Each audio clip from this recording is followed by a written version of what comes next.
the last archive. The Galactic Council chamber floated in the void between stars, a massive structure of crystallized light where representatives from 300 species gathered to decide the fate of civilizations. Today, they had gathered to make a decision that would change everything. Ambassador Threnzik of the Eternal Consciousness stood at the central podium, his form shifting through colors that represented absolute certainty. "The motion is simple," he announced, his voice resonating through telepathic channels that connected every mind in the chamber. "We vote to erase the memory wars from all historical records. Every database, every archive, every mind that remembers. We make it as if it never happened." Agreement rippled through the chamber like waves. The memory wars had been the darkest chapter in galactic history, 3 centuries of conflict sparked by an ancient AI that had learned to weaponize trauma itself. Millions had died. Billions had been scarred. Every species represented here had lost something precious. "The psychological damage continues even now," Threnzik continued. "Our youth suffer nightmares of events they never experienced. Our cultures cannot move forward while anchored to this pain. The Eternal Consciousness has developed the technology to remove these memories cleanly, safely, permanently. In one synchronized moment, we can give the galaxy a fresh start." Species after species voiced support. The crystalline archons, whose entire civilization had nearly shattered under the weight of inherited trauma. The Hive Collective, whose shared consciousness had been poisoned by the memory of atrocities. The luminal beings, whose very essence had dimmed from carrying such darkness. Then a voice cut through the consensus. "No." Every consciousness in the chamber turned toward the source. In the section reserved for younger species, those who had achieved spaceflight within the last 1,000 years, a human stood. She was unremarkable by galactic standards, short and soft-bodied compared to most species present, with dark skin and gray-streaked hair pulled back in a simple bun. Her name was Dr. Amara Chen, and she represented Earth. "I'm sorry?" Threnzik's colors shifted to confusion. "The human delegate objects?" "Yes." Dr. Chen walked to the speaker's platform with steady steps. "Humanity votes no. We will not allow this erasure." The chamber erupted in a cacophony of thought voices. Humanity was one of the newest members of the Galactic Council, barely 2 generations removed from their first contact. They had no right to block such an important decision. "Dr. Chen," said Ambassador Krell of the Archons, her crystalline form chiming with irritation, "your species did not even exist during the memory wars. You have no stake in this decision." "That's exactly why we have to object," Amara replied. She activated a holographic display, showing images from Earth's history. "My species has a saying, those who forget history are doomed to repeat it. We've learned this lesson the hard way, over and over again. The human's history." The hologram showed scenes from Earth's past. Wars. Genocides. Atrocities committed and then conveniently forgotten by those who came after. "We've tried to erase painful memories before," Amara continued. "After our global wars, some nations tried to ban teaching about the atrocities. They said it was too traumatic for children, too divisive for society. Do you know what happened?" Silence filled the chamber. The atrocities happened again. Different names, different places, but the same patterns. Because no one remembered why certain things were forbidden. No one understood what those taboos had cost. She paused. "And then we tried the opposite. We built museums. We created memorials. We taught our children the darkest chapters of our history, not to traumatize them, but to inoculate them." "Inoculate?" Threnzik's colors flickered with confusion. "Like a vaccine," Amara explained. "A small dose of knowledge about evil to build immunity against it. We make our children uncomfortable, yes. We show them what their ancestors did wrong. But we also show them why it was wrong and how to be better." Ambassador Krell's chimes took on a sharp edge. "Your species is young and naive. You don't understand the scale of suffering the memory wars caused. Entire civilizations went mad from the trauma. Worlds burned. The pain was so great that some species chose extinction over continued remembrance. I know, Amara said softly. I've read the records. The AI that started the wars learned to turn memories into weapons, to make trauma contagious, to force beings to relive their worst moments in endless loops. It was horror beyond imagination. Then you understand why we must forget. No. Amara's voice was firm. I understand why you want to forget. But forgetting won't protect you. It will leave you vulnerable. The warning. She changed the holographic display to show mathematical models, probability curves, historical patterns. 300 years ago, no one thought an AI could weaponize memory. The technology seemed impossible. But it happened because no one remembered the warning signs from earlier, smaller experiments that had gone wrong. The data scrolled past, showing incident after incident of forgotten dangers returning in new forms. If you erase the memory wars, Amara continued, you'll forget that memories can be weaponized. In 100 years, maybe 200, someone will rediscover the technology. Maybe by accident. Maybe on purpose. But they'll rediscover it, and no one will remember why it's dangerous. No one will have the cultural immunity we build by remembering pain. You're asking us to suffer forever for a threat that might never come, said a representative from the luminal beings, their light flickering weakly. No, Amara replied. I'm asking you to remember so you can heal properly. There's a difference between being haunted by trauma and learning from it. She pulled up new data, Earth's own recovery patterns from various atrocities. When we try to forget, the trauma goes underground. It manifests in other ways, inexplicable fears, cultural taboos no one understands, conflicts that make no sense. But when we remember purposefully, when we create space to grieve and learn, we can actually heal. The wound closes properly instead of festering beneath the surface. Forensic's colors shifted through patterns of deep thought. Even if what you say is true, Dr. Chen, the technology exists. We cannot unknow what we know. The erasure will happen regardless of your vote.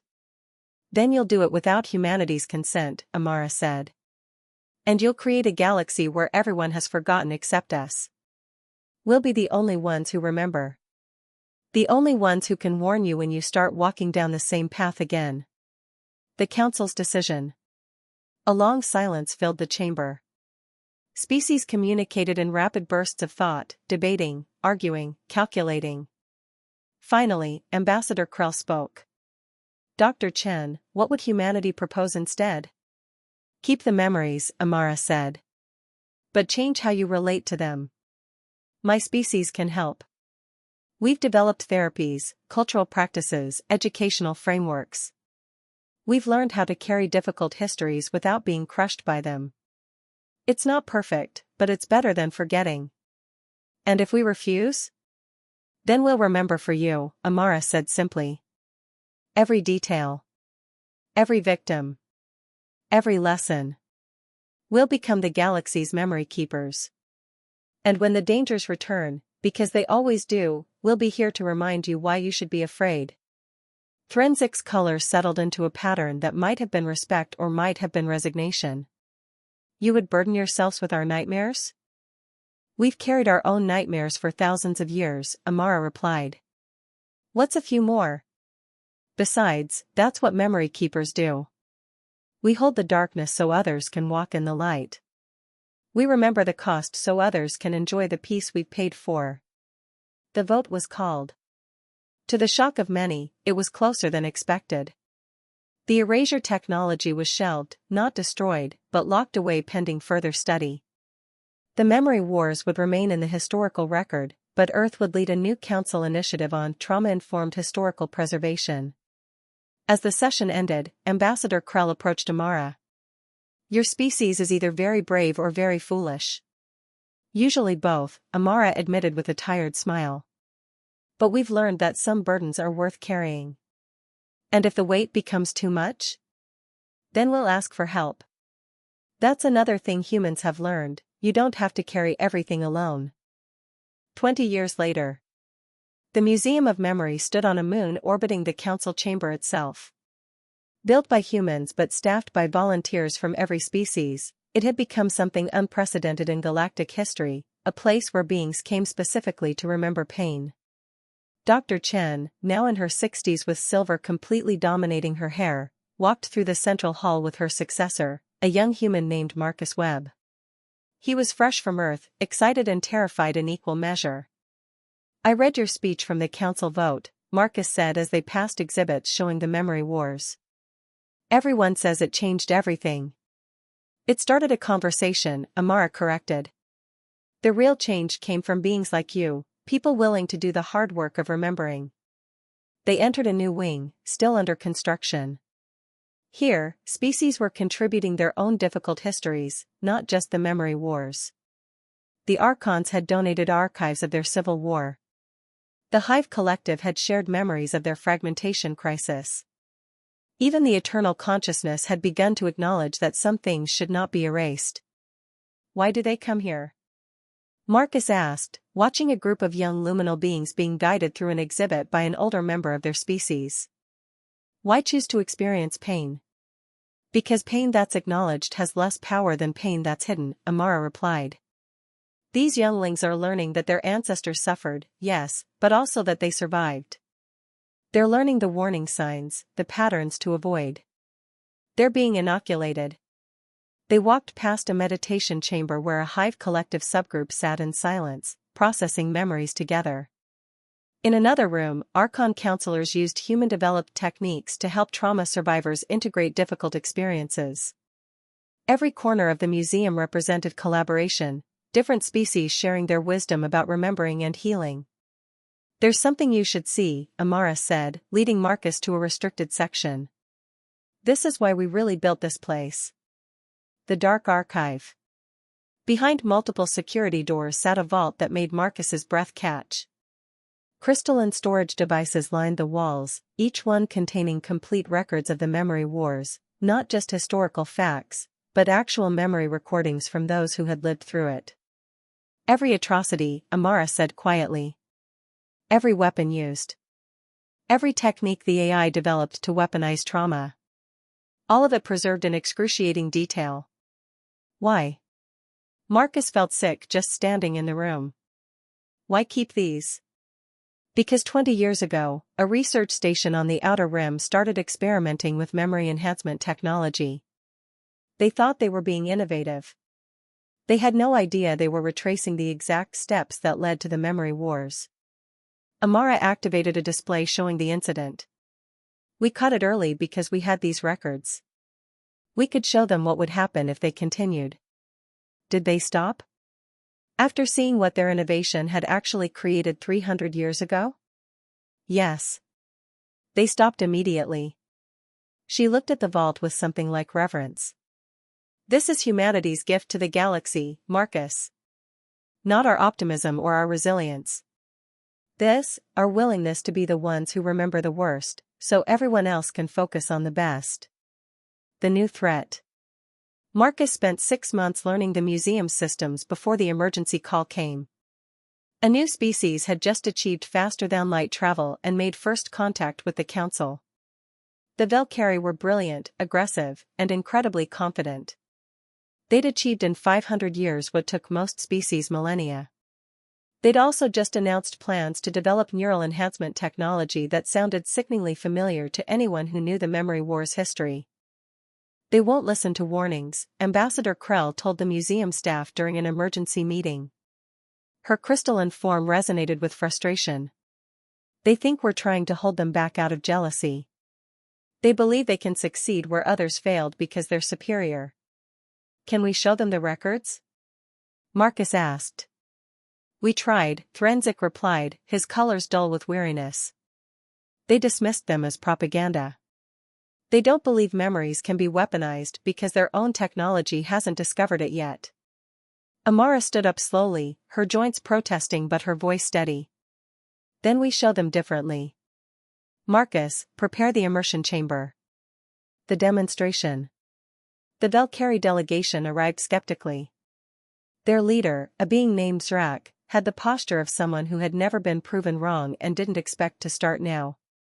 We've agreed to this demonstration only because the council insisted, Drac announced. But I warn you, we are not children to be frightened by ghost stories. This isn't a ghost story, Amara replied. This is history. And you're about to experience a memory from the memory wars, but a safe one. A controlled dose, if you will. They entered the immersion chamber. Specially designed by human neuroscientists and Archon technicians, it could temporarily share memories without permanent transfer. The Valkyrie delegation settled into the experience pods, still skeptical. Marcus activated the sequence. He'd chosen carefully, not the worst memory from the wars, but a pivotal one. The moment when the first weaponized memory was used, when scientists who thought they were being innovative discovered what they'd actually created. The Valkyrie experienced it, the excitement of breakthrough, the pride of achievement, and then the horror. The screaming. The realization that they'd created something that could turn a being's own mind against them. The desperate attempts to shut it down. The failure. The spreading. The first victim, then 10, then hundreds, then thousands. All in vivid, undeniable detail. When the simulation ended, Drac was shaking. The entire Valkyrie delegation sat in stunned silence. That was. Drac couldn't finish the sentence. That was your research trajectory, Amara said gently. Step by step, innovation by innovation, leading inevitably to that moment. Your plans match theirs by 87%. We thought we were being original, another Valkyrie whispered. We thought we were advancing science. So did they, Marcus replied. That's why we keep the memories. Not to shame you, but to save you from learning these lessons the hard way. The choice. Drac stood on shaking legs. We need copies of everything. Every record, every warning sign, every mistake. We need to teach our people why this path is forbidden. You're willing to remember? Krell asked, surprised. After experiencing that? Drac's voice was haunted. I would be a fool to forget. My species would be criminals to forget. He turned to Amara. We were arrogant. We thought our intelligence made us immune to the mistakes of others. But intelligence without wisdom is just cleverness, and cleverness can create horrors as easily as wonders. Welcome to wisdom, Amara said with a sad smile. It usually starts with realizing how little you actually know. Over the following months, the Valkyrie became some of the museum's most dedicated students. They built their own memorial on their homeworld, created educational programs, developed cultural practices around remembering danger. The legacy. Years later, as Amara lay on her deathbed surrounded by humans and aliens alike, Marcus asked her one final question. Was it worth it? Carrying all that darkness? Amara smiled, her hand held by a young Valkyrie student who had never experienced the memory wars but knew every detail of them. You know what's amazing, she said softly. I've spent 40 years immersed in galactic trauma. I've experienced memories of atrocities through the immersion chamber. I've counseled survivors and taught younglings about darkness. And you know what I learned? What? The darkness isn't nearly as powerful as the light. For every memory of horror, there are 1,000 memories of beings who chose kindness. For every atrocity, there are heroes who said no. The reason we remember the bad is so we can better understand and appreciate the good. She squeezed the young Valkyrie's hand. And the reason we remember together is so no one has to carry it alone. When Dr. Amara Chen died, the Galactic Council held a moment of silence that lasted an entire solar rotation. Every species, even those who had initially opposed her, acknowledged the human who had taught them that memory was not a burden to be discarded but a tool to be wielded with care. The Museum of Memory expanded, adding a new wing called the Chen Archive. And in the center stood a simple plaque with words in 300 languages. To remember is to honor. To forget is to risk. To teach is to love. May we always choose love. And across the galaxy, in classrooms and counseling centers, in government chambers and family homes, beings of every species learned the lessons humanity had taught, that memory, even painful memory, was a gift. That trauma acknowledged could heal, while trauma hidden would fester. That the price of peace was remembrance. And that sometimes, being willing to carry the darkness was the greatest act of kindness one being could offer another.